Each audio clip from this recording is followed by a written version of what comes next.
Habari. Mimi naitwa Dr. Kala, ni daktari wa binadamu, na leo kwenye mfululizo wa mada zangu nakuja na topic moja ambayo haikuwa kwenye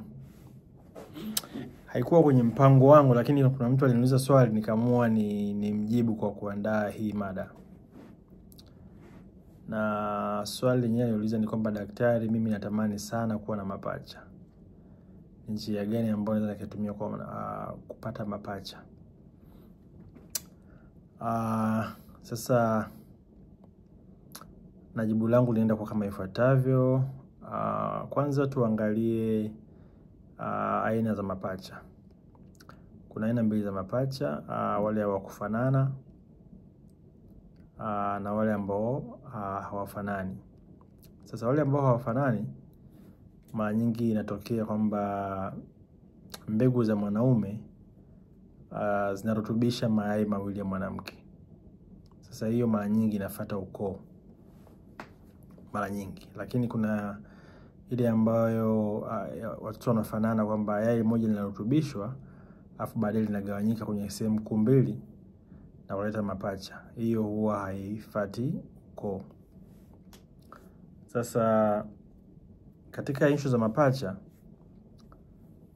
huwa hakuna njia ya moja kwa moja kusema kwamba ukifanya hichi utapata mapacha, lakini kuna tafiti zimefanywa ambazo zimehusisha uwepo wa mapacha na aina fulani ya maisha ya binadamu, kwamba kuna vitu ambavyo vimeonekana kwamba ukivifanya vinakuongezea wewe chances za kupata mapacha.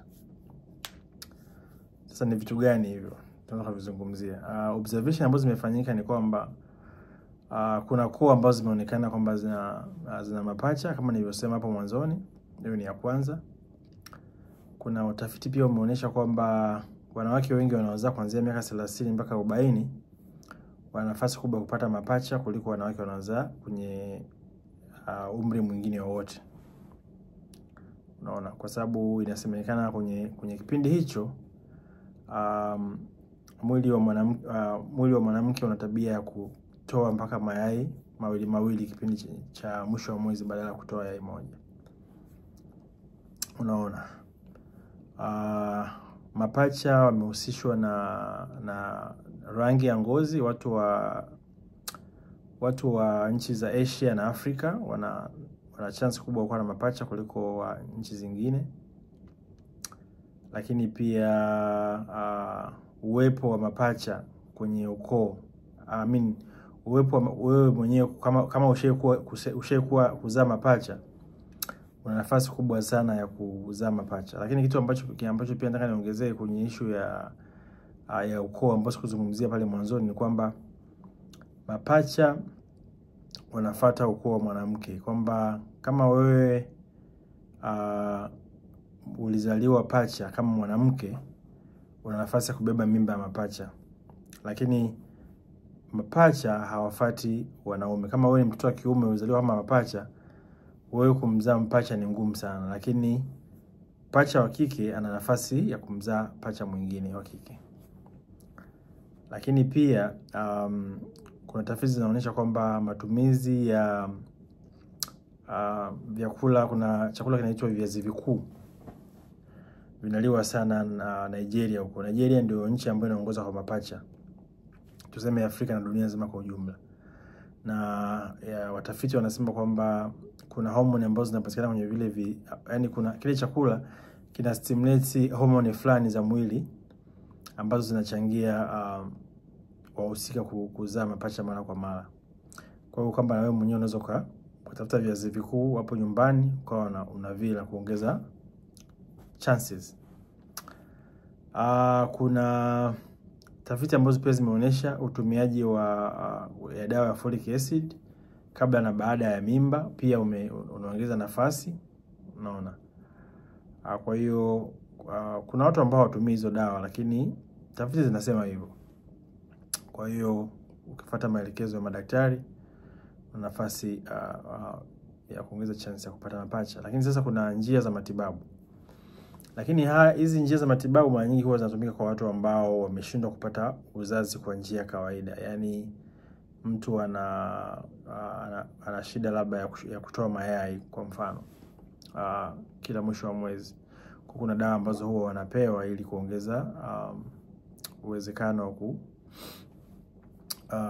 wa kutoa mayai na kupata mimba. Lakini sasa changamoto inakuja ni kwamba wakati wa kufanya matibabu hayo huwa alishuki yai moja. Kumbuka kwamba kila mwezi inatakiwa ishuke yai moja liweze kumpa mwanamke nafasi ya kupata ujauzito kama akikutana na mwanaume.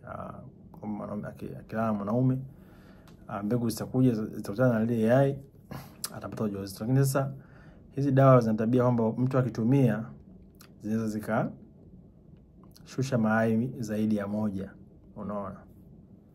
Kwa hiyo unaweza kuzitumia hizo dawa, haimaanishi kwamba eti ukiwa mzima kutumia hizo dawa ni dhambi, hapana. Unaweza kuzitumia pia kuongeza chances za kupata watoto mapacha. Dawa ya kwanza inaitwa Clomiphene. Hiyo ni dawa ya vidonge, inapatikana mpaka maduka madawa. Ipo sana Tanzania na mimi nimeiona sana. Ukitumia hii dawa inakuongezea chance ya kupata mapacha, unaona. Lakini kuna dawa inaitwa, hizi ni za sindano, lakini sasa hizi dawa za sindano ni tuseme ni more advanced, ni ngumu sana kwa mtu ambaye huna shida kupata access nazo, kwa sababu wanazitoa madaktari bingwa wa fertility au ugumba, unaona. Zinaitwa gonadotropin injection, hizo wanachoma watu ambao wana shida ya uzazi. Lakini pia kuna kitu kinaitwa in vitro fertilization. Hii ni ile ambayo wanasema mimba inatungwa nje ya mwanamke, alafu inakuja inawekwa ndani. Sasa katika ile process ni mayai mengi yanahusika kwenye hii process, kwa hiyo chances za mapacha zinaongezeka, unaona. Kwa hiyo kwenye vitu ambavyo nimevitaja hapo, wewe kama Mtanzania wa kawaida au msikilizaji unaonisikiliza, kwa sababu wanaonisikiliza sio wa Tanzania tu, kuna watu wengi wanaongea Kiswahili. Wewe kama wewe unaweza kishia kwenye Clomiphene, kuanzia kwenye hizo data nilizotaja mwanzoni mpaka kwenye Clomiphene. Lakini hizo dawa hizo zingine, njia zingine ni more advanced, inategemea na sheria ya nchi. Lakini Tanzania ni ngumu sana wewe ambaye hauna shida ya uzazi kuanza kuchomwa hizo sindano za gonadotropin au kuanza kufanya in vitro fertilization. Ni changamoto kidogo, unaona, kwa sababu ya gharama pia, unaona, na ugumu wa kupata hayo matibabu. Kwa hiyo kwa ufupi hilo ndio jibu ambalo naweza nikalitoa kwa mtu ambaye ana shida ya kupata mapacha. Anaweza kaongeza chances na huenda ipo siku atafanikiwa kupata anachokihitaji. Naam, huo ndio mwisho wa video yangu kwa leo. Unaweza ukalike, ukashare na washikaji, ukaacha comments, uniambie unahisi nini. Asante sana kwa kusikiliza.